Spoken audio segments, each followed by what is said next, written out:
খাবার খাওয়ার সময় হলে খাবার রেডি, সবাই খেতে চলে আসো, এই কথাটা বলবেন না।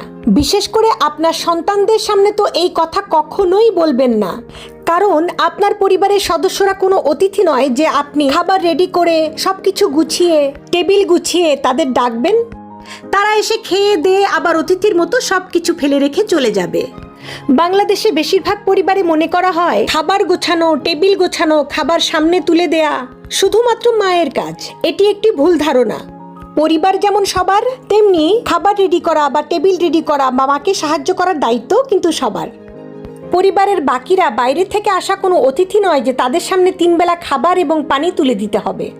বাংলাদেশে এরকম অনেক মানুষ আছেন যারা নিজের পানিটুকু পর্যন্ত নিজে ঢেলে খান না, বরং ঘরের স্ত্রীর উপর নির্ভর করেন যেন তারা পানিটুকু পর্যন্ত ঢেলে খেতে পারেন না।